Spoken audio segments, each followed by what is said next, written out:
अब हम लोग प्रेमचंद जयंती के समारोह की ओर अग्रसर हो रहे हैं। इस कड़ी में मैं मंचासीन अपने मुख्य अतिथि प्रोफेसर डॉक्टर मृत्युंजय सिंह, पूर्व विभागाध्यक्ष स्नातकोत्तर हिंदी विभाग, वीर कुंवर सिंह विश्वविद्यालय आरा, विशिष्ट अतिथि के तौर पे बतौर डॉक्टर पंकज कुमार चौधरी, राजकीय डिग्री महाविद्यालय ब्रह्मपुर। इस शब्द पे थोड़ा सा मैं मर्माहत हो जा रहा हूँ, क्योंकि पंकज चौधरी सर हम लोगों के थे, हम लोग के हैं और हम लोग के रहेंगे, लेकिन कुछ तत्कालीन व्यवस्था के तहत अभी वहाँ गए हैं। फिर भी हम लोगों ने उनको विशिष्ट अतिथि के तौर पर आज आमंत्रित किया है। हम सबों के बीच मंचासीन हमारे यशस्वी प्राचार्य प्रोफेसर डॉक्टर के सिंह और सामने उपस्थित श्री बहादुर पांडे प्रीतम जी, श्री भगवान पांडे, श्री फारूक सैफी साहब, श्री संजय सागर, श्री नरदेश्वर उपाध्याय जी, श्री वशिष्ठ पांडे, शायद नाम में कुछ हमको वशिष्ठ पांडे। मैं अपने सभी अतिथियों से आग्रह करूँगा कि वो महर्षि विश्वामित्र, माँ सरस्वती, मुंशी प्रेमचंद और स्वर्गीय निर्मला देवी फाउंडेशन के तैल चित्र पर अपनी पुष्पांजलि अर्पित करेंगे। उसके बाद दीप प्रज्वलन का कार्यक्रम होगा। आरबी शर्मा जी इसमें सहयोग करेंगे, क्योंकि ये कार्यक्रम आपका भी है। आप लोग करतल ध्वनि से स्वागत करेंगे।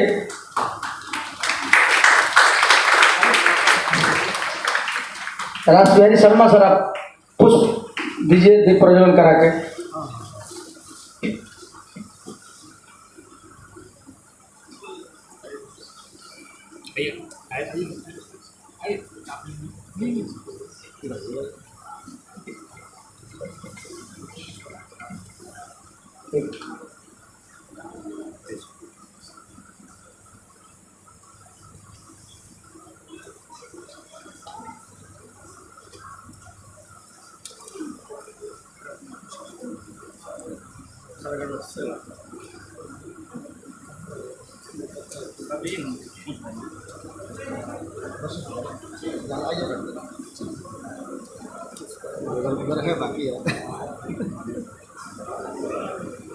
इस प्रकार दीप प्रज्वलन की प्रक्रिया अभी हो रही है। दीप प्रज्वलन जैसे अंधकार को मिटा करके प्रकाश फैलाता है, उसी प्रकार मानस सभागार में हमारे असंख्य दीपक हैं जो अभी अपने इस अंधकार रूपी ज्ञान को अपने प्रकाश से अवलोकित करेंगे। यही संदेश हम लोग देते हैं दीप प्रज्वलन करके। दीप प्रज्वलन के बाद उस महर्षि विश्वामित्र के तैल चित्र, माँ सरस्वती, स्वर्गीय निर्मला देवी एवं मुंशी प्रेमचंद्र के तैल चित्र पर पुष्पांजलि के उपरांत हम बात और अपने सभी अतिथियों से आग्रह करेंगे कि वो मंच पर अपना स्थान लेंगे। आप लोग ताली बजा करके स्वागत करेंगे। आए सर।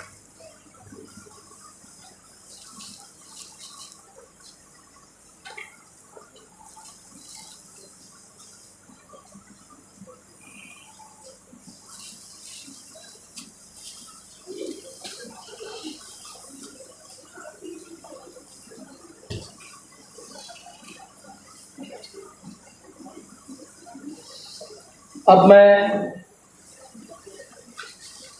राष्ट्रबिहारी शर्मा सर से आग्रह करूंगा कि वो आए और आ करके सुमित है माला है प्राचार्य महोदय के द्वारा अपने इस कार्यक्रम के मुख्य अतिथि प्रोफेसर डॉक्टर मृत्युंजय सर को सम्मानित करेंगे। इसमें सहयोग करेंगे आरबी सर और सुमित कुमार।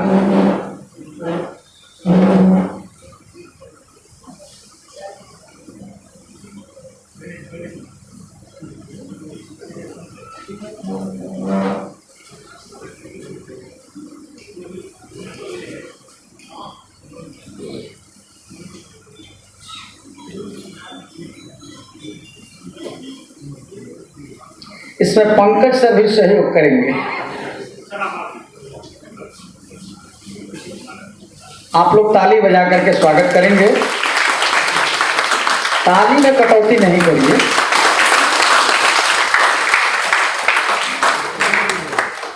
सुमित फोटो लो। आरबी सर, आपकी टीम कहाँ है फोटो वाली?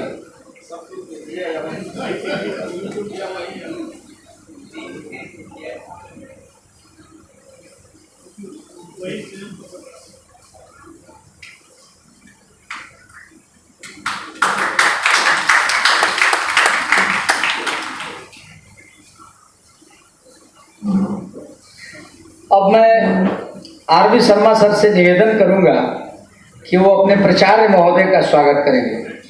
नहीं सर, पूरा महीना हुआ नहीं,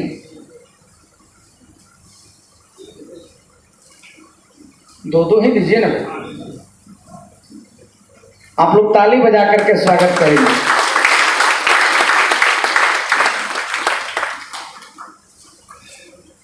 पंकज सर भी सहयोग करेंगे उसमें।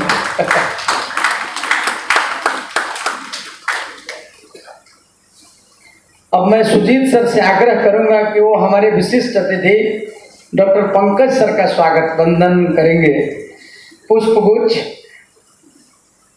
और माला से।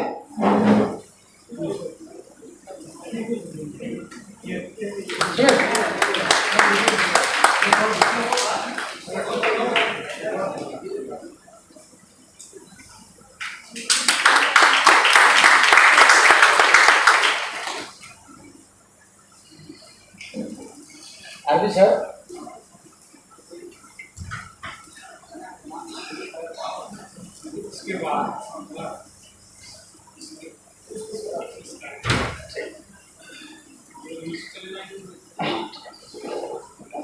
इस प्रकार स्वागत की कड़ी अब समाप्त हुई। अब हम लोग सीधे प्रेमचंद जयंती समारोह पर इस पर विस्तृत रूप से अपने विचार प्रस्तुत करने के लिए हमारे जो विशिष्ट अतिथि हैं, चूँकि प्राचार्य महोदय को हम लोगों ने अभी तुरंत ही सुना है, तो मैं अब विशिष्ट अतिथि के तौर पे उपस्थित डॉक्टर पंकज कुमार चौधरी सर को मैं आमंत्रित करता हूं कि वो आए और प्रेमचंद जयंती पर अपने विचार प्रस्तुत करें। चूँकि ये आयोजन उन्हीं का है, यह जब से इस महाविद्यालय में आए हैं प्रेमचंद जयंती समारोह मनाना इन्होंने ही प्रारंभ किया है, उन्होंने ही किया है, सिर्फ हम लोग एक भूमिका में। तो मैं पंकज चौधरी के लिए एक बार स्पेशल ताली का आप लोगों से निवेदन करूंगा कि उनका स्वागत करें। आदरणीय प्राचार्य महोदय और हमारे बहुत ही परम आदरणीय मृत्युंजय सर जी की उपस्थिति में और अभी आप सभी शिक्षकों का सादर अभिवादन है, छात्रों का भी हार्दिक धन्यवाद है। प्रेमचंद पर मैं बाद में बहुत कम बोलूँगा, प्रेमचंद की मुझे कोई व्याख्या नहीं करनी है, लेकिन कुछ बात साहित्यिक होने के नाते कहेंगे, वो बाद में। उसके पहले कुछ भूमिका मुझे स्पष्ट करनी है। भूमिका इसलिए स्पष्ट करनी है, मुझको आज अपने ही लोगों के बीच में कुछ मुस्कुराहट हो रही है, कुछ सवाल हो रहे हैं। कहा भी गया है कि बात निकली है तो दूर तलक जाएगी, वो बात निकली है और इधर उधर बहुत जा रही है, इसलिए उसका कुछ क्या कहें रूप कुछ प्रस्तुत करना होगा। और व्याख्या नहीं करेंगे क्योंकि साहित्यिक आदमी हैं, बात साहित्य की दृष्टि से ही कहनी होगी। क्योंकि साहित्य में कहा गया है कि कोई बात सीधे सीधे कहेंगे उसको कहता है कि अधम काव्य, वो साहित्य नहीं है, उसमें रस नहीं है। इसलिए कुछ बात कहेंगे और आप सब बड़े प्रबुद्ध हैं, कोई छात्र नहीं है कि हम व्याख्या करें और तब आप उसको जानेंगे। बात है कि हम एक कदम कहेंगे, आप 3 कदम तक समझ जाएंगे, इसलिए बस उतना ही संकेत करना है। एक भूमिका है, गालीबाज याद आए हैं। उन्होंने कभी कहा था कि इमाम मुझे खींचे हैं, रोके हैं मुझे कुफ्र। उनके लिए काबा पीछे था, मेरे लिए आज काबा आगे हो गया है। एक बात हो गई। दूसरी बात, यह आयोजन के लिए कहना मुझे पड़ रहा है कि हम लोग हिंदी के हैं, हिंदी के हम लोग सेवक हैं, और एक स्तर पर कहिए तो हम लोग पुजारी की तरह हैं। उसी प्रेमचंद के हम लोग खाते हैं। अगर प्रेमचंद हमारे पास ना हो तो हमको कोई पूछने वाला भी नहीं होगा। एक प्रेमचंद के लिए लेकर के हम लोग देश विदेश हर जगह अपनी उपस्थिति को दिखाते हैं। और बात करते हैं। ये हमारी नैतिक दायित्व है। यहाँ भी जब आए थे, पीछे की चीज़ों को उल्लेख करना अच्छा नहीं होगा, लेकिन हमें लगा था अपने को कि सब कुछ इतना करते रहते हैं, एक प्रेमचंद को भी हम अगर नहीं कुछ कर सके, फूलमाला नहीं कर सके, उनके बहाने कोई चर्चा नहीं कर सके, तो हमारे लिए ये बड़ी ही नमक हरामी होगी। उन्हीं का नमक खाते हैं। तो करना शुरू किए थे। बहुत सारी परिस्थिति वे सब जानते हैं, उन चीज़ों को उठाना अच्छा नहीं होगा, और होता रहा है। होते होते आज यहाँ पहुँच गए कि कुछ करते भी नहीं बन रहा है, इसलिए उसकी चर्चा नहीं करेंगे। लेकिन ये बात जरूर है कि उसमें हम इस बार कुछ हमको उसको बेहतर करना था। बेहतर इसलिए करना था कि पिछली बार की याद है, जो लोग होंगे, एक आदत पड़ गई थी हमको रोने गाने की। जब 3 नंबर में कर रहे थे तो वही बात हो गई। प्रिंसिपल साहब ने उसी समय कहा कि नहीं, आप अच्छे से कीजिए, कायदे से कीजिए, यहाँ पर ऐसे नहीं होगा, वैसे नहीं होगा, ये सब होगा। और साल भर में वो सब हुआ, और इससे हम लोग बड़े उत्साहित हुए। उत्साहित होकर के, और पिछले दिन नवीन जी जब किए थे साल भर का प्रोग्राम, उसमें हमने मजाक में एक जगह खोजी थी। प्रिंसिपल साहब का हुआ तो था 28 तारीख को साल लगा, और बनाया भी गया था। तो नवीन जी को हमने कहा था, एक जगह जो हमें मिली, कि मेरे लिए ये साल नहीं है, ये अंग्रेजी का आंग्ल कैलेंडर है। हमारा जो पंचांग है हिंदी, वो शुरू होता है सावन से, और हमारा प्रेमचंद जयंती भी वही है। और प्रेमचंद जयंती पिछली बार भी थी, लगभग 1 साल का हुआ था, और ये प्रेमचंद जयंती हमारे लिए प्रिंसिपल साहब का भी 1 साल है, और हमारे प्रेमचंद जयंती भी है, और इसको थोड़ा सा बेहतर करना है। तो उस हिसाब से सोच विचार रहे थे। उसमें ये लगा कि अपने में बोल बतिया रहे हैं, अच्छा नहीं लगता है, तो उसमें हमें मृत्युंजय सर की याद आई। तो सर से हमने निवेदन किया कि सर आते प्रोग्राम इसका थोड़ा सा अच्छा करना है, तो आपकी उपस्थिति से ज़्यादा गरिमा आ जाती। तो सर ने स्वीकृति दी, और थोड़ा सा कल की व्यवस्था थी उनकी, तो आज के दिन उन्होंने डेट दिया था। तो इससे 31 को हमने 1 को किया। एक चीज़ फिर है, वही याद करते हैं पिछला, वो भी दिन था जब सर का पहला दिन था यहाँ, वो प्रेमचंद जयंती का, मतलब 1-2 दिन के बाद। उसी प्रेमचंद जयंती में दिन भर में 4 कार्यक्रम हुए थे। वो BCA का था, BCA का विदाई भी थी, आयन सिंह की, उद्घाटन भी था, और 2-3 प्रोग्राम था, उसमें हिंदी का भी प्रोग्राम था। आज भी वही प्रोग्राम कल भी था, विनायक जी का विदाई थी, प्रेमचंद जयंती भी थी, और फिर इधर ये सब इतिहास का भी शुरू हुआ था। तो आज भी लेकर 2-3 प्रोग्राम हो ही गया, इनका भी कभी गोष्ठी हो गई। तो ये सब एक उन्नति आई, एक गौरव आया। तो हमने कहा था कि हमारा प्रेमचंद जयंती कम से कम जब तक प्रिंसिपल साहब रहेंगे यहाँ, तब तक उसके साथ हमारी ये दोनों चीज़ चलेगी। तो एक साथ तो हमारा इस प्रेमचंद जयंती इस रूप में याद रहेगा। और हम कल्पना उम्मीद करते हैं, पहले तो हम 5 साल की उम्मीद करते थे, तो कई बार हमें कहा गया कि 5 साल नहीं 3 साल। तब तो सोचते हैं कि 3 साल 5 साल जो भी हो, कुशल विकास के साल बदलते चलें, और प्रेमचंद के साथ हम उनको भी याद करते रहें। ये भूमिका हुई। एक भूमिका देख ही रहे आप लोग कि विशिष्ट अतिथि हो गए, तो विशिष्ट, तो बात उसी की थी जो हमने कहा कि बात निकलेगी दूर तक जाएगी, और वही है इमाम मुझे खींचे है, तो वही है, इसलिए उसकी व्याख्या नहीं करेंगे। प्रेमचंद के बारे में हम कहते नहीं हैं। हमारा जो बैनर जो परमानेंट बना हुआ था, उसमें नाम ही था प्रेमचंद विमर्श। और प्रेमचंद विमर्श इसलिए कि उसी कार्यक्रम में भी हमने सबसे कहा था, पीछे भी कहा था, कि प्रेमचंद सब पढ़ते हैं, नहीं पढ़ते हैं तो पढ़िए। अगर प्रेमचंद को भी आप नहीं पढ़ेंगे तो आपकी पाठकीयता पर, आपके पाठक होने पर सबसे बड़ा प्रश्न चिन्ह खड़ा होगा। और प्रेमचंद को पढ़ने के बाद उनमें जो एक बड़ी चीज़ है जिसको सिर्फ हमें कहना है, और मुझको अपने गुरु से मिला, डॉक्टर PN सिंह से, उन्होंने कहा था कि प्रेमचंद की व्याख्या मत कीजिए, पढ़ने वाले से सिर्फ ये कहिए कि इस 1 साल में प्रेमचंद की कोई कहानी, उन्होंने कहा था सबसे आसान कहानी उनकी है 2 बैलों की कथा, जो छोटा बच्चा पढ़ता है, और उसको आप हर साल पढ़िए, और अपने मेंटल स्टेटस को देखिए, उसमें आपने अपनी समझ को कितना विकसित किया है। क्योंकि वो कहानी छोटे बच्चों के लिए भी है महत्वपूर्ण, और जो चोटी के साहित्यकार हैं, जो बड़े बड़े इंटेलेक्चुअल हैं, जो भारत के दर्शन, समाज, संस्कृति और दिशा को समझना चाहते हैं, तो वो भी उसमें से संकेत सूत्र को पकड़ते हैं। इससे प्रेमचंद की कहानियों को पढ़िए, उठाइए।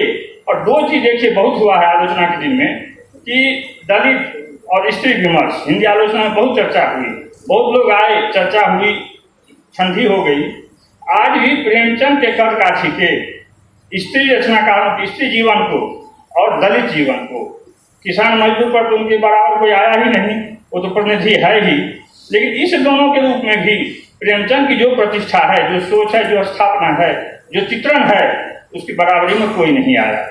इसलिए उसमें पढ़िए और देखिए। और देखने में महत्वपूर्ण बात यह है, आज जो हमको कहने की है, एक विद्वान है डॉक्टर शंभुनाथ, उन्होंने अपने लेख में लिखा है, मोबाइल ने आज क्या किया है कि पत्नीता को समाप्त कर दिया है।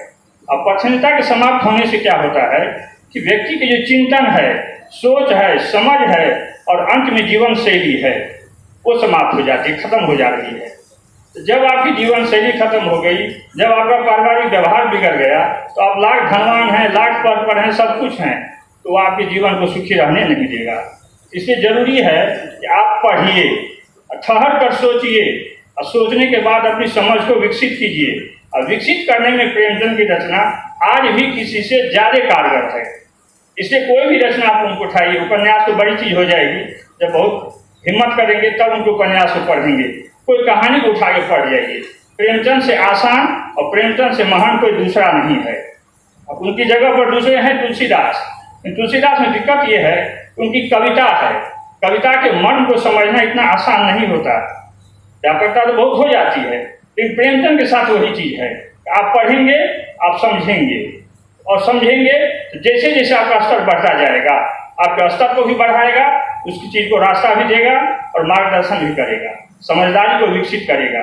तो जीवन में विकास के लिए उसकी बड़ी जरूरत है, साहित्य की, पत्नीता की, और प्रेमचंद इस रूप में हिंदी में सबसे महत्वपूर्ण है। और भारत में भारतीयता की और जीवन के प्रेमचंद से बड़ा कोई लोकप्रिय दूसरा नहीं है जो विश्व में स्थापित हो।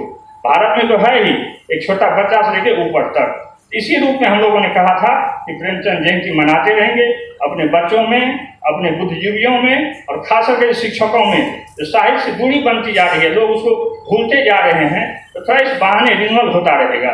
लोग साहित्य पढ़ेंगे, चर्चा करेंगे और देखेंगे, सुनेंगे, इतना ही है। वैसे कार्यक्रम जो हम लोगों का होता था उसमें था विमर्श में कि सारे खुले मंच पर कुछ वक्ता जो बोलेंगे, उसके बाद जिनको जो समझदारी होगी एकदम रेडीमेड है, यहाँ प्रश्न भी कीजिए, उत्तर भी पाइए, मन में जो इसी बहाने थोड़ी चर्चा हो जाती है। तो आज तो इतना समय है नहीं कि कई कार्यक्रम है, और खास करके हम लोग अपने भी सुनने के लिए मृत्युंजय सर को तो बुलाए ही हैं, और संयोग से प्रिंसिपल साहब भी लिटरेचर के ही आदमी हैं, इंग्लिश से हिंदी तक। इसलिए हम दोनों लोगों से उम्मीद करेंगे कि आप लोग बेहतर से पढ़िए। मेरी भूमिका सिर्फ आयोजक की थी, और आयोजक से आज हम वहाँ तक पहुँच गए हैं, इसलिए उस भूमिका को हमारा छोड़िए, और आगे होगा तो उस भूमिका में हम फिर आएंगे और कायदे से करेंगे। इस समय अभी हम आपके सवाल का जवाब नहीं देंगे। एक चीज़ जान लीजिए, जो दो बात कहनी थी साहित्य में, काव्यशास्त्र में है, एक मधुमती की भूमिका, एक है साधारणीकरण। जब आप पढ़ेंगे दो बैलों की कथा या कोई भी रचना, उस रचना में पढ़ते पढ़ते आप चले जाएंगे मधुमती की भूमिका में, और मधुमती की भूमिका वो साहित्य की ताकत है जो आपकी संवेदना, समझ को विकसित करके वहाँ तक पहुँचा देगा। तो इसलिए साहित्य ये ताकत है, और प्रेमचंद वो सबसे अधिक है। धन्यवाद, और इस कार्यक्रम को कुशल अंजाम तक पहुँचे, इसलिए हमने मृत्युंजय सर के लिए गणेश जी को लाया, विघ्नेश, विघ्नहर्ता, कि आगे भी जो है प्रेमचंद जयंती पर कोई विघ्न ऐसा ना आए, कोई साया कहला ना आए, इसलिए हमने गणेश जी के आवाहन से सर को भेंट किया है। धन्यवाद।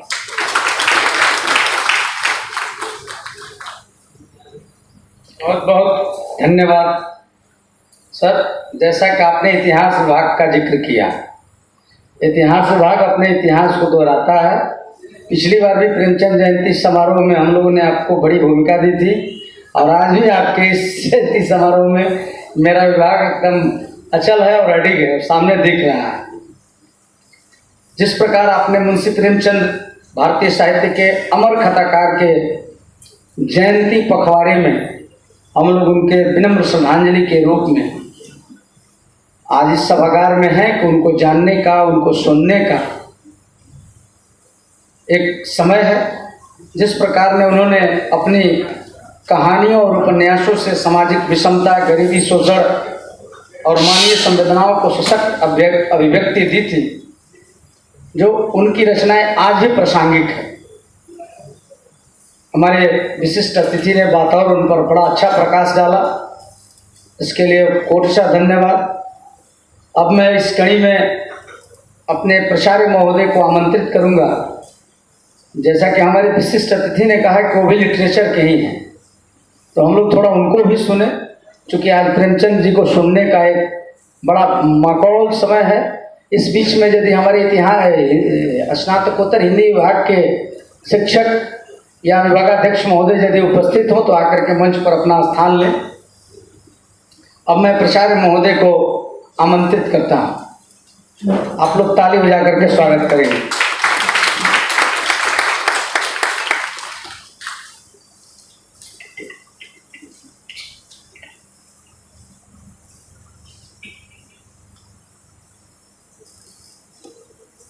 आज इस महाविद्यालय के मानस सभागार में उपस्थित प्रेमचंद जयंती के शुभ अवसर पर पधारे हमारे बड़े भाई डॉक्टर मृत्युंजय सिंह, पूर्व विभागाध्यक्ष स्नातकोत्तर हिंदी विभाग वीर कोर्स विश्वविद्यालय आरा, मंच पर उपस्थित आज के विशिष्ट अतिथि डॉक्टर पंकज कुमार चौधरी, मंच पर उपस्थित इतिहास विभाग के विभागाध्यक्ष डॉक्टर वीरेंद्र कुमार जी, हमारे छोटे भाई डॉक्टर नवीन शंकर पाठक जी, सामने उपस्थित इस बक्सर शहर या जनपद के माननीय कविगण, इस महाविद्यालय के अति प्रबुद्ध शिक्षक, शिक्षकेतर कर्मचारीगण और छात्र एवं छात्राएं। यह कार्यक्रम काफ़ी अनोखा है, क्योंकि हिंदी विभाग से मुझे कोई ऑफिशियल पत्र प्राप्त नहीं हुआ था कि प्रेमचंद जयंती को मनाया जाए। तो इसमें जो हम लोग का केवल लॉजिस्टिक सपोर्ट है, हमने केवल मानव सभागार दिया है, बिजली, शायद पानी भी हम लोगों ने नहीं दिया, पानी भी किसी और ने मंगाया है। तो मंच डॉक्टर पंकज कुमार जी का है, जो जवाहरलाल नेहरू विश्वविद्यालय के छात्र रहे हैं, इसकी छाप उनमें दिखती है। चाय की व्यवस्था मेरे तरफ से थी, इसमें शायद बिस्किट की कमी रह गई है, क्योंकि शायद प्रेमचंद जी को हम लोग अभी उतना आधुनिक नहीं कर पाए हैं। खाने पीने की व्यवस्था हमारे माननीय शिक्षक शर्मा जी द्वारा किया गया है, और जो यहाँ पर भीड़ एकत्रित है उसमें बहुत बड़ा योगदान हमारे इतिहास विभाग का है।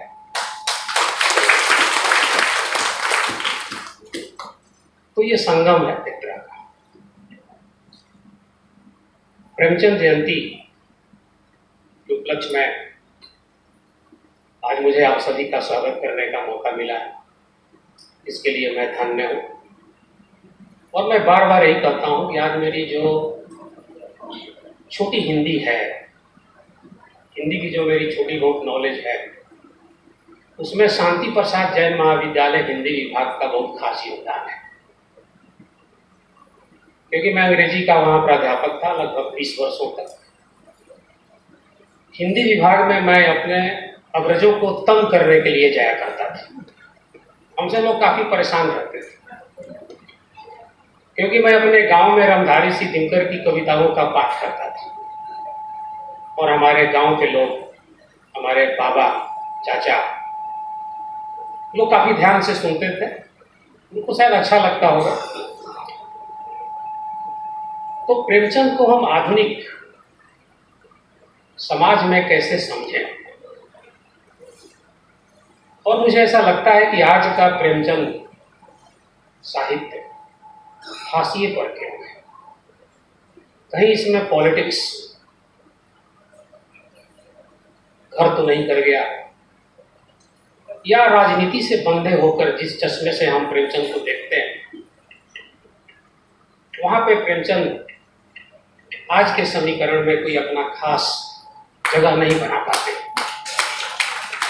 इन बातों पर गौर करने की जरूरत है। प्रेमचंद का जन्म 1880 में और उनका देहांत 1936 में हुआ। 56 वर्ष की आयु तक वो जीवित रहे। इस बीच उन्होंने कई उपन्यास, कई कहानियाँ, कई ट्रांसलेशन उन्होंने हमारे साहित्य जगत को दिया, और उन्हें उर्दू में उपन्यास सम्राट भी कहा जाता है। हमारी हिंदी के आधुनिक जो छात्र हैं इनको शायद जानकारी नहीं होगा कि प्रेमचंद को उर्दू लेखन में उपन्यासों के लिए इनको उपन्यास सम्राट की उपाधि दी गई थी। मैं यहाँ पर कुछ टेक्स्ट के सहारे प्रेमचंद का जिक्र करना चाहूँगा। प्रेमचंद का जो काल है 1936, वही काल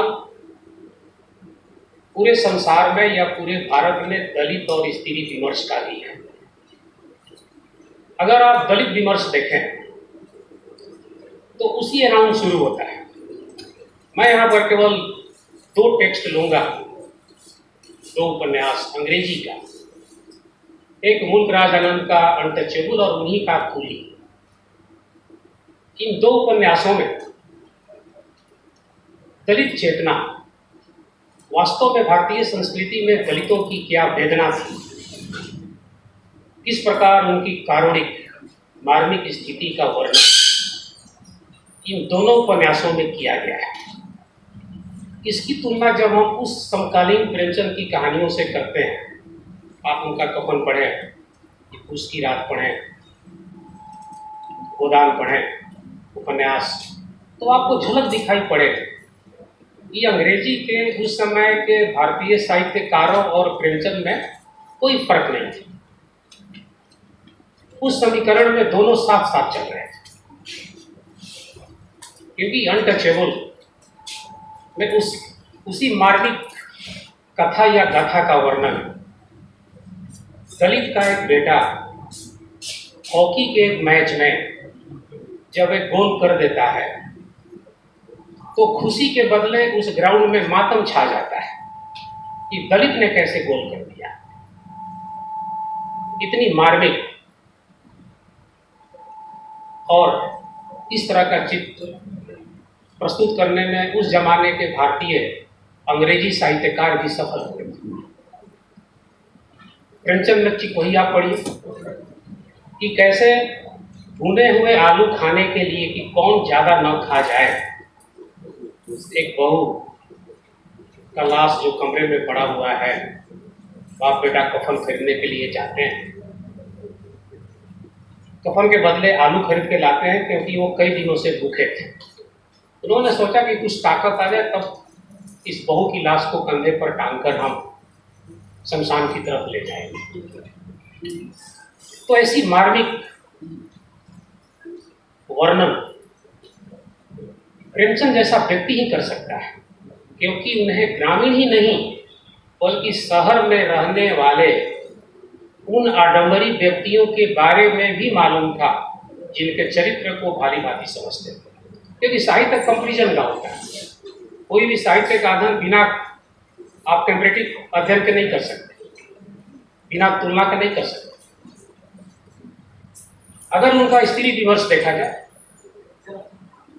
तो प्रेमचंद के समय में ही अंग्रेजी की बहुत ही चर्चित उपन्यासकार वर्जीनिया वुल्फ की एक ऐसे की किताब पब्लिश हुई थी जिसका टाइटल था a room of one's own, a room of one's own. उस किताब में उन्होंने शो किया, दिखाया कि महिलाओं को 2 चीज चाहिए, एक तो रूम और दूसरा इकोनॉमिक इंडिपेंडेंस। रूम मतलब space, they must have been very proper in finding their space in the society.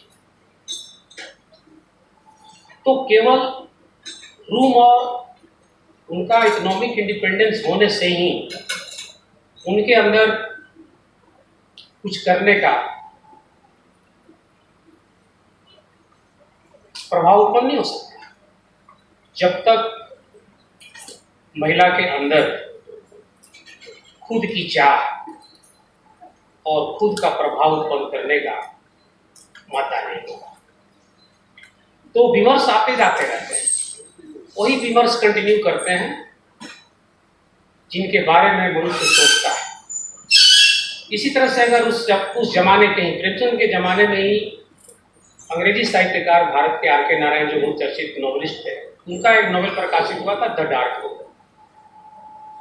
उसमें उन्होंने एक सावित्री नामक कैरेक्टर का चित्रण किया था कि कैसे सावित्री अपने हस्बैंड से लड़ती है अपने अधिकारों के लिए, और लास्ट में वो सरेंडर नहीं करती।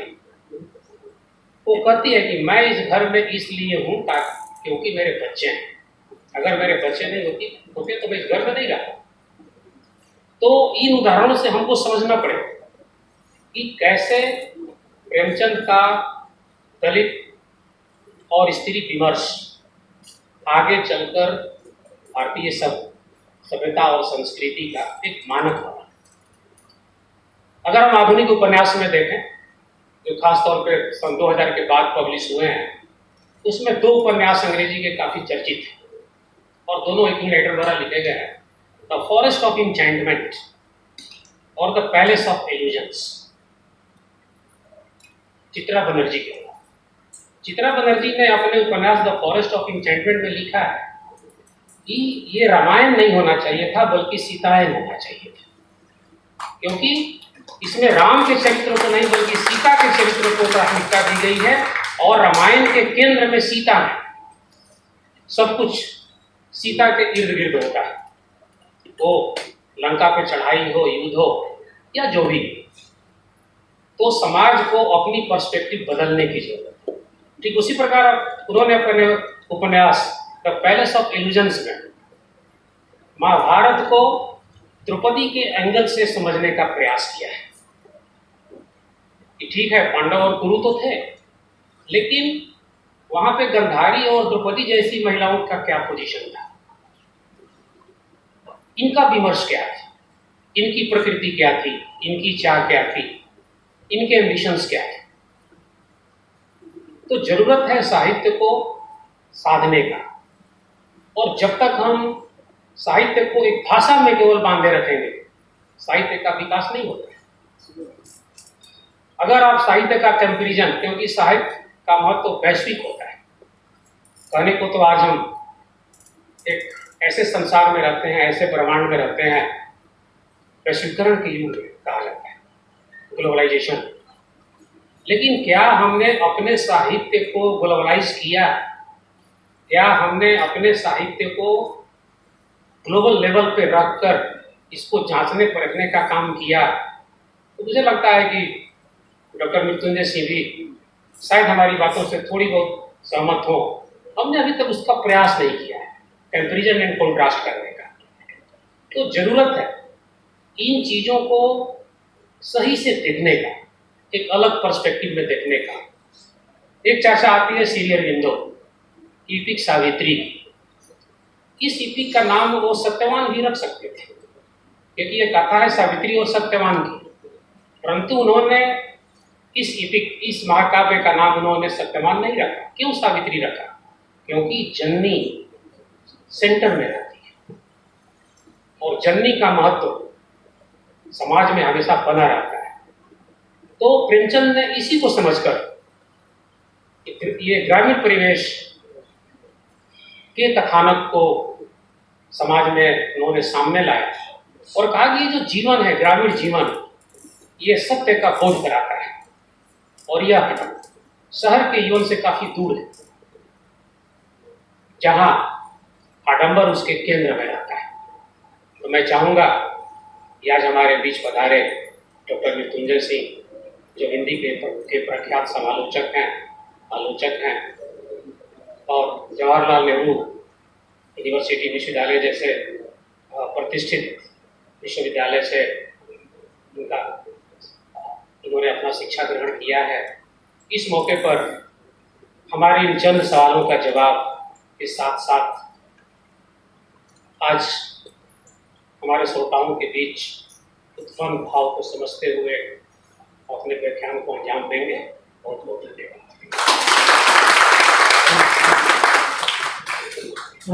बहुत बहुत आभार सर।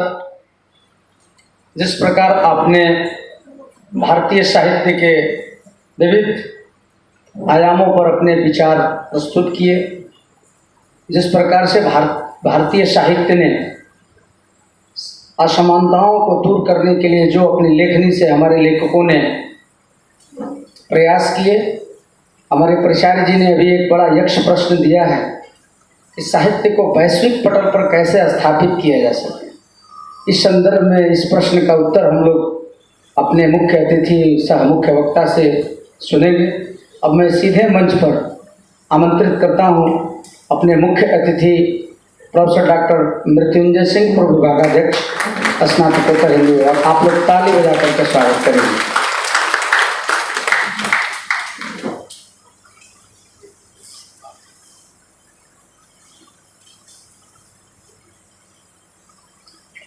आप सबको बहुत बहुत धन्यवाद। मंच पर उपस्थित हमारे मित्र और इस महाविद्यालय के प्रिंसिपल प्रोफेसर के सिंह जी, इस आयोजन के विशिष्ट अतिथि पंकज चौधरी जी, इतिहास के अध्यक्ष महोदय नलिन जी, इस सभागार में उपस्थित इस महाविद्यालय के शिक्षकगण, इस मौके पर आमंत्रित कविगण, छात्र छात्राएं, देवी और सज्जन, हम जब इस सभागार में पहुंचे तो गांधी पर कार्यक्रम चल रहा था, जिसमें हमारे प्रिंसिपल साहब अपनी कुछ बातें रख रहे थे और उसके बाद हम लोगों ने छात्रों को सुना, छात्र छात्राओं को सुना, गांधी जी पर उनके विचार। दरअसल आज का जो कार्यक्रम है कि गांधी प्रेमचंद जयंती पर है, लेकिन गांधी और प्रेमचंद का बड़ा ही निकट का संबंध रहा है और छात्र छात्राओं को, बच्चों को सुनना किसी विषय पर बड़ा महत्वपूर्ण है, जरूरी है, मौका मिलने चाहिए। अभी कल एक गांधी जयंती के सिलसिले में हम लोग स्नातकोत्तर हिंदी विभाग में बैठे हुए थे, उस कार्यक्रम में शामिल था और वहाँ प्रेमचंद पर बोलने के लिए कुछ बच्चों को आमंत्रित किया गया और उन लोगों में से 2-3 बच्चे लगातार मुंशी जी बोल रहे थे। हमने नोटिस किया कि भाई प्रेमचंद को केवल मुंशी जी संबोधित करने के का जो साहस तो हिंदी साहित्य में रामविलास शर्मा और नाभोर सिंह नहीं कर सके, ये बच्चों से कैसे गलती हो रही। तो जब हमको मौका मिला, जब मुझे आमंत्रित किया गया तो मैंने बच्चों को कहा कि आरा के बाहर ये गलती आप लोग न करें। तो एक प्रोफेसर साहब खड़े हुए कहे कि आरा में भी न करें। दरअसल ये गलतफहमी बहुत लोगों को हिंदी साहित्य में है। मुंशी प्रेमचंद लोग लिख देते हैं लेकिन पूरा नाम के साथ लिखते हैं मुंशी प्रेमचंद, इसलिए कि हंस पत्रिका के जब संपादक प्रेमचंद थे तो उसमें मणिकलाल मुंशी भी, कन्हैयालाल मणिकलाल मुंशी भी नाम छपता था। क्योंकि कन्हैयालाल मणिकलाल मुंशी का नाम लंबा था तो केवल मुंशी छपता था, मुंशी डैश प्रेमचंद। बाद में लोगों ने वहीं से ले लिया और डैश को हटा दिया और मुंशी प्रेमचंद कहना शुरू। बहुत कम लोग, हालांकि इससे प्रेमचंद का कोई नुकसान नहीं होने वाला था, इसलिए किसी ने करेक्शन करने की जरूरत नहीं थी, लेकिन इसकी सावधानी बरतनी चाहिए कि जब भी हम लोग रामचंद्र शुक्ल नहीं कहते हैं, हम लोग आचार्य रामचंद्र शुक्ल कहते हैं, आचार्य हरेंद्र प्रसाद द्विवेदी कहते हैं, रामविलास शर्मा भी हम लोग नहीं कहते हैं, डॉक्टर रामविलास शर्मा, डॉक्टर नाम हो सकते। तो ये गलतियां बच्चों से होती हैं, लेकिन ये प्रकाश में तब आती हैं जब उनको हम सुनेंगे। वहाँ कई लोग बैठे हुए थे, कई प्राध्यापक बैठे थे, किसी ने इसकी तरफ ध्यान नहीं दिया, लेकिन मैंने कहा कि नहीं, ये सुधार जरूरी है। दरअसल ये आप सभी को इस मौके पर मैं बधाई भी देना चाहता हूँ, और हमारे मित्र और आपके प्रधानाचार्य मुस्कान जी को भी, कि इनको इस महाविद्यालय में आए प्राध्यापक के रूप में, प्रिंसिपल के रूप में संभवतः 1 साल हो गए। तो इस मौके पर आप सभी बधाई के पात्र हैं कि इतने अच्छे प्रिंसिपल आपको मिले, और इनको बधाई इस बात के लिए कि इतना अच्छा कॉलेज मिला आपको।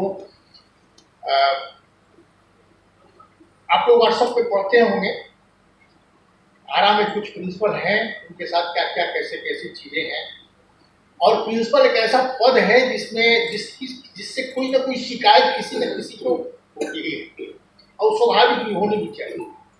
सारी अपेक्षाएं तो पूरी कर नहीं सकते, लेकिन हम लोग जब एसपी जैन कॉलेज में थे तो हम लोग प्रिंसिपल के समर्थक भी थे और प्रिंसिपल के विरोधी भी थे। इनको याद होगा, प्रिंसिपल जब कॉलेज के पक्ष में, शिक्षकों छात्रों के पक्ष में काम करते थे तो हम लोग समर्थन करते थे, लेकिन उनका कोई काम पक्ष में नहीं होता था तो हम विरोध भी करते थे। तो हम लोग शिक्षक भी हैं, शिक्षक ही है, ये अतिरिक्त जिम्मेवारी मिली है। तो उम्मीद करते हैं कि के सिंह जी आपके महाविद्यालय में आपके अपेक्षाओं के अनुरूप आपकी कसौटी पर जरूर खरा उतरेंगे, ऐसी भी हमको है। दरअसल एसपी जैन कॉलेज में जब हम लोग थे तो ये हिंदी विभाग में, सही कहा है इन्होंने, ये हड़काते थे हिंदी वालों को, और हड़काते थे हिंदी के ही छड़ी से, दिनकर और प्रेमचंद की छड़ी से आकर के दिनकर की पंक्तियां बोलते थे और हिंदी के पर कोई प्रश्न करते थे, और क्या बिगाड़ के डर से ईमान की बात नहीं कहोगे आप लोग, ये वाक्य उद्धृत करते थे प्रेमचंद। तो हिंदी वाले बड़े परेशान रहते थे बेचारे, और चूंकि अंग्रेजी के हैं तो अमूमन आप लोग जानते हैं कि हिंदी वालों की अंग्रेजी थोड़ी कमजोर होती है, तो प्रायः वहाँ हिंदी के जितने लोग थे उनकी अंग्रेजी कमजोर थी, तो इनके बहस में केवल हम ही शामिल होते थे। तो ये कुछ संस्मरण है उनके संबंध में, और ये खुशी है कि आपके बीच ये है प्रिंसिपल के रूप में, और ऐसे मौके पर हमको भी बुला लिया जाता है। आगे भी एक कार्यक्रम है जिसपे आने का मुझे पहले से सूचना है, लेकिन अभी हम लोग प्रेमचंद पर बात करेंगे। दरअसल भारत में आपने प्रश्न किया है, बिल्कुल सही प्रश्न ही है।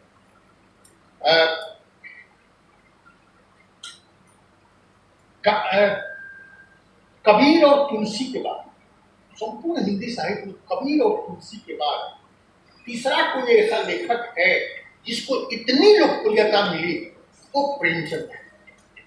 मैं आप गांव के सुदूर गांव में चले जाइए तो प्रेमचंद की, केवल प्रेमचंद ऐसे कथाकार हैं जिनकी ईदगाह कहानी या ठाकुर का कुआं जैसी कहानी आम आदमी भी पढ़ा होगा, थोड़ा सा भी अगर शिक्षा उसको मिली है तो प्रेमचंद को जानता है। ये हिंदी पट्टी और हिंदी भाषी लोगों का दुर्भाग्य है कि हम लोग अपने लेखकों को बहुत कम पढ़ते हैं। मैं जब दिल्ली में था, अपने बक्सर में भी, सासाराम में भी, मैं अपने मुस्लिम मित्रों से, खड़ी बनाने वाले, ठेला चलाने वाले लोगों से मैं पूछता था तो उन लोगों ने गालिब और मीर को पढ़ा है। किसी सिख बंधु से पूछता था तो खुशवंत सिंह को पढ़ा है। लेकिन मैं अपने हिंदी और हिंदू भाइयों के साथ इतने दावे के साथ नहीं कह सकता कि हम लोग अपने साहित्यकारों को भी पढ़ते हैं सभी। बहुत कम लोग जो हिंदी साहित्य के विद्यार्थी हैं या हिंदी के लेखक हैं, जबकि हिंदी साहित्य से सरोकार सबका होना चाहिए, साहित्यकार सबके हैं। कला और साहित्य ही ऐसी दो विधाएं हैं जिसमें राष्ट्र की सीमाएं टूट जाती हैं। अगर मन से कोई पाकिस्तान का शायर हिंदुस्तान के शायर की तुलना में बेहतर शायरी करे, बेहतर रचना सुनाए, तो हम लोग दिल खोल कर उसके लिए ताली बजाते हैं। वहां हमारी राष्ट्रीयता बीच में नहीं आती। कला और साहित्य की ये महिमा है। और साहित्यकार की क्या महिमा है? दामोदर सिंह एक प्रश्न पूछा करते थे कि 60s में, आप लोगों को याद होगा, हिस्ट्री के जो विद्यार्थी हैं, 60s में फ्रांस में एक छात्र आंदोलन हुआ था, बहुत जबरदस्त छात्र आंदोलन। दगाल वहाँ के राष्ट्रपति थे, बहुत ही तनाशाह तो नहीं थे लेकिन लगभग तनाशाह थे, जबरदस्त उसका विरोध हुआ और उसको स्पॉन्टेनियस वो आंदोलन था। और उस समय ज्यां पाल साहब वहाँ के बहुत बड़े लेखक दार्शनिक थे फ्रांस के। और फ्रांस पेरिस के विद्यार्थियों ने, स्टूडेंट ने को नेतृत्व करने वाला कोई नहीं था। उन लोगों ने छात्र से आग्रह किया कि आप हमारे आंदोलन का नेतृत्व करें। छात्र ने कबूल किया और पेरिस के सड़कों पर ज्यां-पाल साहब कंप्लेंट तक बांटे उस आंदोलन। वहां की पुलिस सक्रिय हुई और छात्रों की घर पकड़ हुई, सारे नेता पकड़े गए। तो पेरिस का चीफ जो था वो दगाल के सामने, राष्ट्रपति के सामने उपस्थित हुआ और कहा कि सर, जितने लीडर हैं इस मूवमेंट से जुड़े सबकी गिरफ्तारी हो गई, 7 को छोड़ कर। आपकी अनुमति हो तो हम लोग, परमिशन हो तो हम लोग 7 को गिरफ्तार करेंगे। राष्ट्रपति ने कहा कि ज्यां-पाल साहब एक लेखक, एक दार्शनिक ही नहीं है, छात्र पूरा फ्रांस है और छात्र को गिरफ्तार नहीं किया। छात्र को गिरफ्तार दगाल ने नहीं किया। कहा जाता है कि ये एक लेखक को दिया गया राष्ट्रपति द्वारा सबसे बड़ा सम्मान है। अपने देश में ऐसी कल्पना आप नहीं कर सकते। तुरंत आपको गिरफ्तार कर लिया जाएगा। कितने बड़े लेखक हैं। या लेखक का कोई मौत ही नहीं है। हाँ, लेखक जब मर जाता है तो उसकी याद हम लोग करते हैं। निराला जिंदगी भर आधे कपड़े में ही लिखते मरते रहे। वही स्थिति प्रेमचंद की थी। प्रेमचंद वही हाल मुक्तिबोध हो रहा है। सभी लेखकों की लगभग यही स्थिति। आप हिंदी के सभी कवियां उपस्थित हैं। प्रेमचंद की जब 100 यात्रा बनारस में निकली 8 अक्टूबर 1936 को, तो जिस मोहल्ले से उनकी 100 यात्रा निकल रही थी, वहां सुबह में कुछ लोग दातून कर रहे थे। एक सज्जन ने पूछा कि कौन मर गया है, क्योंकि उनकी पड़ोस की बात थी। तो उसने कहा कि एक मास्टर साहब थे, गुजर गए। ये हमारा समाज है। प्रेमचंद को उनकी गली के, उनके मोहल्ले के लोग नहीं चाहते थे, और जबकि संपूर्ण साहित्य लिख चुके थे, उनका लेखन पूरा हो चुका था।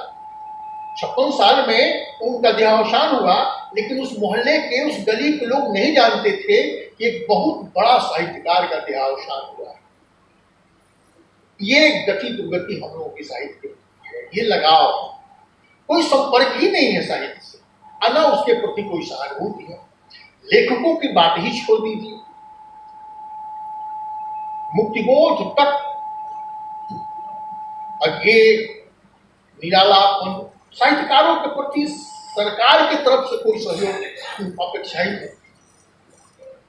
लेकिन जैसा कि उन्होंने कहा, हमारे प्रचार महोदय ने, कि साहित्य का वैश्वीकरण है, अब वो टूट रहा है। क्योंकि पठन पाठन से हम लोग दूर होते जा रहे हैं, स्क्रीन पर हम लोग आ चुके हैं।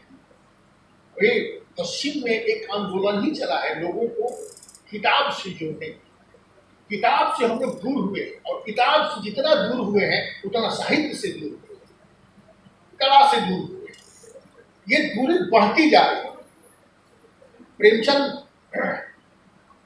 पर इतनी बातें हो चुकी है, इतना लेखन हो चुका है, लेकिन फिर भी प्रेमचंद पर कहने के लिए बहुत सारी बातें अभी बाकी रह जाती हैं। दरअसल प्रेमचंद जब लिख रहे थे उस समय देश स्वतंत्रता आंदोलन से गुजर रहा था, तो प्रेमचंद का संपूर्ण साहित्य और पूरा हिंदी गद्य के निर्माण में स्वतंत्रता आंदोलन के समानांतर उनकी सक्रियता बनी है, जिसके चलते कि आधुनिक हिंदी साहित्य में यथार्थवाद की, प्रगतिशीलता की एक ऐसी नींव उन्होंने डाली जो आज तक कथा साहित्य में कसौटी के रूप में, मानदंड के रूप में, वो मेजरिंग रॉड के रूप में वो चीजें बनी है। और इसी के समानांतर आप पश्चिम में देखेंगे तो दो युद्धों से प्रभावित यूरोप का समाज यथार्थवाद को छोड़ चुका था। यथार्थवाद का जन्म पश्चिम में ही हुआ उपन्यासों के माध्यम से, लेकिन वहां यथार्थवाद को छोड़ करके आधुनिकतावाद और अस्तित्ववाद की तरफ वहां के लेखक जा चुके थे। वैसे उस दौर में प्रेमचंद ने यथार्थवाद अपनी रचनाओं के माध्यम से एक ऐसी नींव रखी। और चूंकि प्रेमचंद हिंदी के भी नहीं थे, उर्दू के भी थे, बल्कि उर्दू से ही हिंदी में आए थे, वो परंपरा आज तक कायम है।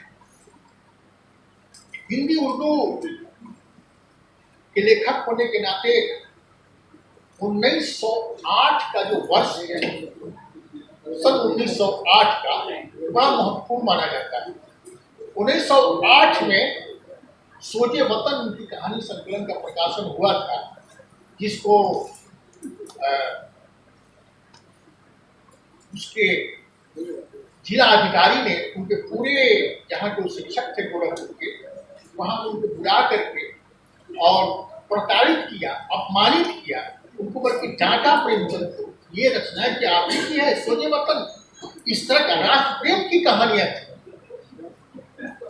और पूरे प्रेमचंद के सामने सोजे वतन की प्रतियां जला दी गई उस परिसर में।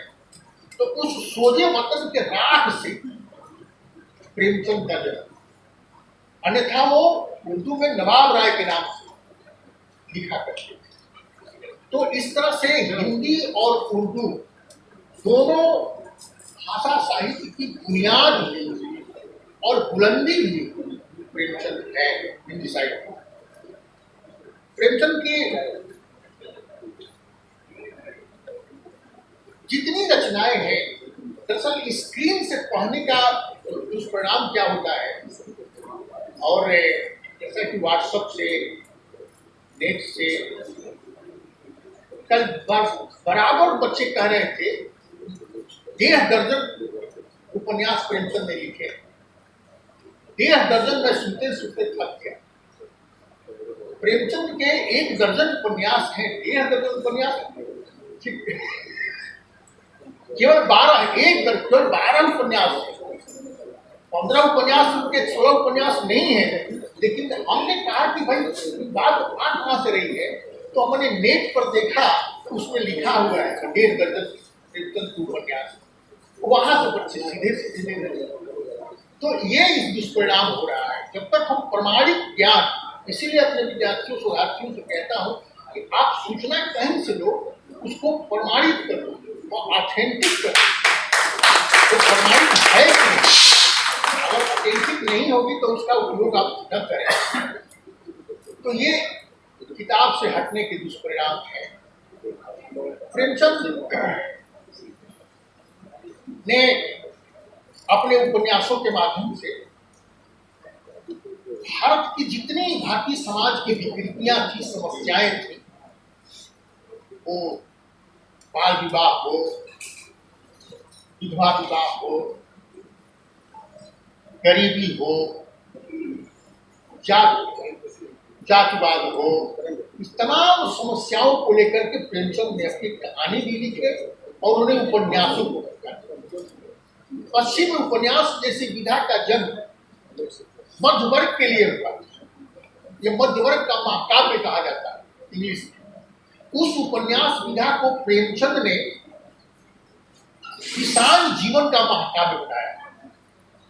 सेवा सदन से लेकर के मंगल सूत्र तक अब जितने 10-12 उपन्यास को उठा लीजिए, उसमें ग्रामीण समाज और किसान जीवन, सरहारा जीवन का यथार्थी उपन्यास होता है।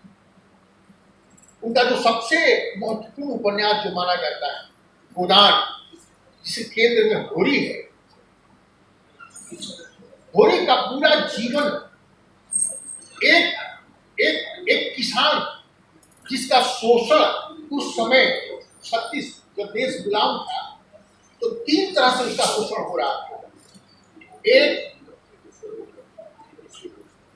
अंग्रेज शासन उपनिवेशवाद के माध्यम से शोषण हो रहा था, दूसरा सामंतवाद और तीसरा पुरोहितवाद।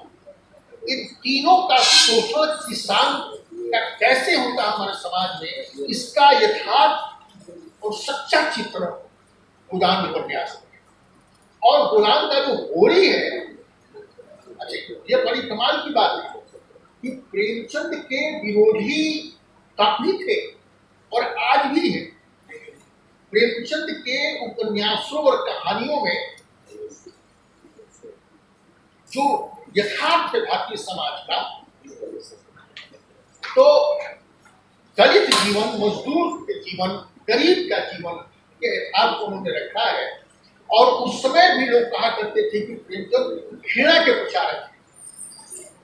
और जिस दलित समाज का यथार्थ अपनी कहानी उपन्यासों में प्रेमचंद रख रहे थे, वो दलित समाज भी प्रेमचंद का विरोध करता है, इसलिए कि प्रेमचंद दलित नहीं थे और दलित की कहानी कैसे लिख सकते। एक दलित का जो यथार्थ है, जो उसकी त्रासदी है, वो दलित ही महसूस करता है। एक साहित्य में एक डिबेट भी चला है। तो प्रेमचंद का विरोध सवर्णों की तरफ से भी हुआ और दलितों के तरफ से। ये बड़े लेखक की त्रासदी है। लेकिन हिंदी साहित्य में उन्होंने अपनी रचनाओं के माध्यम से जिन चरित्रों को, जिन सच्चाइयों को रखा, वो आज भी ज्वलंत है, प्रज्वलित है। और प्रेमचंद की प्रासंगिकता तब तक बनी रहेगी जब तक हमारे समाज में असमानता होगी, सांप्रदायिकता रहेगी, छुआछूत रहेगा। ये समस्याएं जब तक रहेंगी तब तक प्रेमचंद की प्रासंगिकता हमारी बनी रहेगी। प्रेमचंद के एक कहानी है उनकी। प्रेमचंद का जो ख्याल, बहुत सारे आप लोग लेखक भी होंगे जो लिखते भी हैं, आप पाएंगे कि कहानियां लिखते समय जो लंबी लंबी कहानियां लिखी जा रही हैं, उनमें लेखक कहानी के माध्यम से या कहानी के बहाने अपने ज्ञान का वर्णन करने लगता है। बहुत ऐसी लंबी कहानियां हैं जिसकी शिकायत कभी कभी नामों से लोग क्या करते थे कि उन कहानियों में ज्ञान इतना आ जा रहा है कि कंटेंट गुम हो जा रहा है। हम जैसे उदय प्रकाश की कहानी पढ़ेंगे, दुर्नाथ सिंह की कहानी पढ़ेंगे, उनकी लंबी कहानियां हैं। इवन आपको अखिलेश की कहानी पढ़ेंगे, कुछ कहानियां जो लंबी कहानियां हैं। ये जिसको कलात्मक संयम कहा जाता है, कहाँ लेखक को रुकना है, इसकी विशेषता आप देखना चाहते हैं, इसका उदाहरण देखना चाहते हैं, तो प्रेमचंद की कहानी को आप, उनकी एक कहानी है। एक कहानी के माध्यम से मैं अपनी बात समाप्त करूंगा। ठाकुर का कुआं। ठाकुर के कुएं कहानी में पानी की जरूरत है। जो मुख्य पात्र है उसको दवा खाने के लिए पानी चाहिए थी, रात में पानी चाहिए था। वो पानी उसको रात में जो घर पर पानी लाया है, उसकी पत्नी ने लाई है, वो पानी गंदा है, पीने लायक नहीं है। वो पानी रात में लाए कहां से? उस समय के गांव में दलितों को सवर्ण के मोहल्ले से के कुएं से पानी लेने की अनुमति नहीं थी, और महतो के मोहल्ले का जो कुआं है वो दूर है। तो रात के अंधेरे में वो ठाकुर साहब के दरवाजे के सामने जो कुआं है वो मजबूरी में अब वहीं जाकर के उसको पानी ले। लेकिन जैसे ही वो बाल्टी को पानी खींच रही होती है, वैसे ही ठाकुर का दरवाजा। अब इस प्रेमचंद यहाँ इतने संयम से काम लिए हैं, क्योंकि इस कहानी का क्लाइमेक्स है, यहाँ दूसरा कथाकार होता तो कलम छोड़ देता। लेकिन प्रेमचंद कहते हैं कि जैसे ही गंगी ने बाल्टी को कुएं से खींचना शुरू किया, वैसे ही ठाकुर के गेट का दरवाजा खुला, जैसे शेर का गुफा। और प्रेमचंद ने इस क्लाइमेक्स को लिखने के लिए आज के कथाकार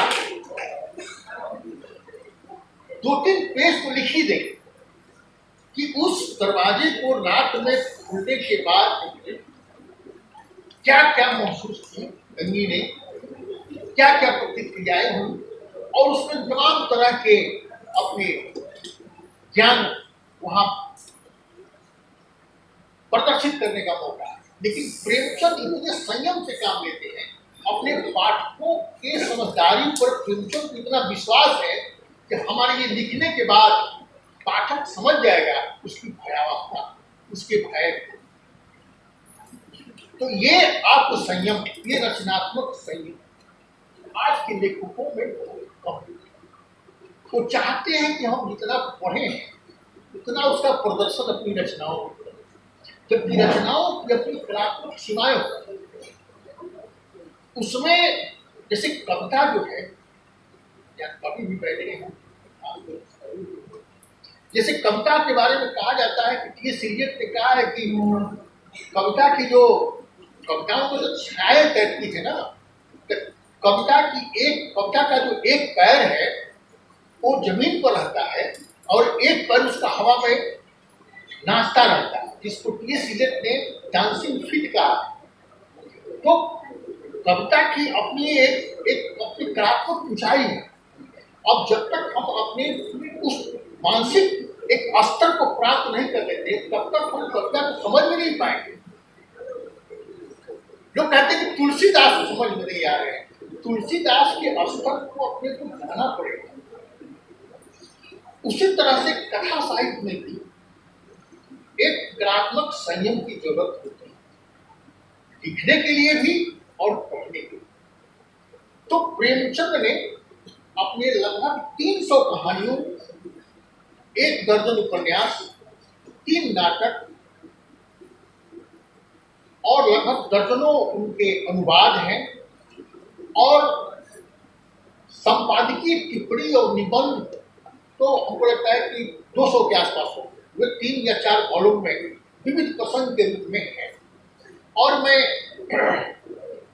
चारों तरफ कहता हूं कि भाई अपनी लाइब्रेरी में कबीर तुलसी के बाद कम से कम प्रेमचंद और निराला को अपने लाइब्रेरी में उनकी किताबें जरूर रखी, इसलिए कि किताबें आपकी लाइब्रेरी में रहेंगी तो उसको आपके घर में कुछ न कुछ पढ़ेगा, समझेगा। आज नहीं तो कल एक एकेडमिक माहौल बनाने के लिए इन पुस्तकों की ही जरूरत पड़ेगी।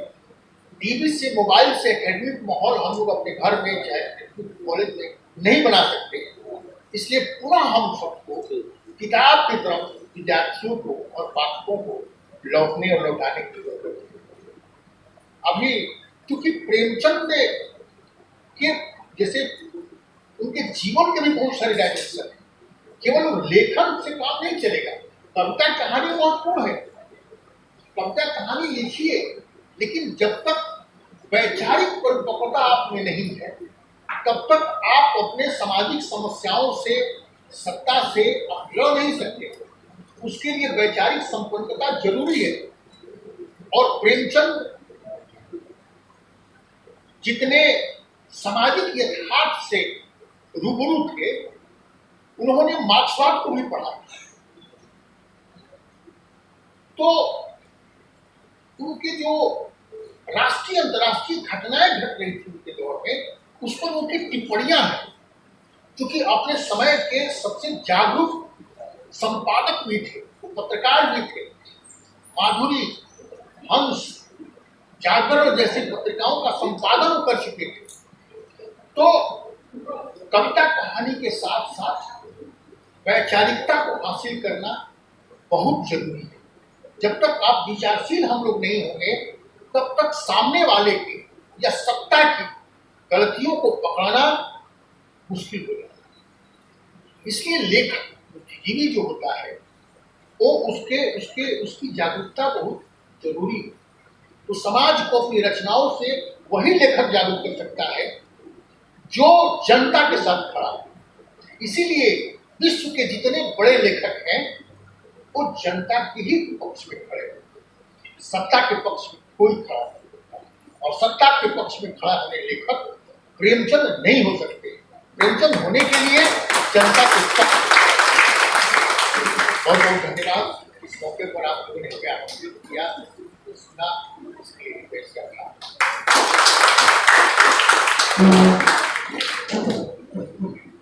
बहुत बहुत धन्यवाद सर। आज हम लोगों ने प्रेमचंद्र जी की व्यापकता पर विस्तृत रूप से अपने मुख्य अतिथि सा मुख्य वक्ता को सुना। जिस प्रकार ने इन्होंने अपने इस विस्तृत विवेचना में प्रामाणिकता पर बात की कि कैसे गलत को सही लोग कर दे रहे हैं। एक बार अपने प्राचार्य महोदय ने हिंदी और भोजपुरी के सम्मिश्रण पर कुछ उदाहरण पेश किए थे। आज सर ने मुंशी और प्रेमचंद्र को कैसे मुंशी प्रेमचंद्र के रूप में स्थापित किया गया, इस पर उन्होंने अपनी विवेचना दी। इस प्रकार हम लोगों ने इन सभी विविध माध्यमों से, विविध आयामों से इन सबों को सुना, जाना। थोड़ी सी इससे कार्यक्रम से पहले गांधी के बारे में भी विमर्श हुआ, विचार हुए, सब लोगों ने अपने विचार प्रस्तुत किए। तो करमचंद गांधी से पहले महात्मा कैसे हुए, उसके बाद राष्ट्रपिता कैसे हुए और बाद में वो राष्ट्रपिता महात्मा गांधी के रूप में कैसे स्थापित हुए, इन सभी कड़ी को आज हम लोगों ने जोड़ करके जानने का प्रयास किया। अब हम लोग इस कार्यक्रम के अंतिम कड़ी पर हैं। इस कार्यक्रम के बीच में कवि के रूप में एक और नाम हमको अभी प्राप्त हुआ है, रासबिहारी शर्मा जी ने दिया है। 6 कवि का नाम हमको आ चुका है। 7वें कवि के रूप में चिन्मय प्रकाश झा जी का भी नाम आया है। तो उन्होंने अभी महर्षि विश्वामित्र, माँ सरस्वती, मुंशी प्रेमचंद्र और स्वर्गीय निर्मला देवी के तैल चित्र पर पुष्पांजलि नहीं किया है। तो पहले वो सर्वप्रथम आकर के पुष्पांजलि करें, तब हम लोग धन्यवाद ज्ञापन की प्रक्रिया को संपादित करेंगे। चिन्मय प्रकाश झा जी।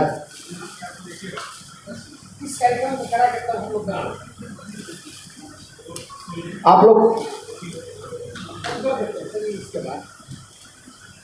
चलिए, बहुत बहुत धन्यवाद झा साहब अपने व्यस्त कार्यक्रमों को। आज आप लेखपाल नहीं हैं, आज आप कवि के रूप में आए हैं।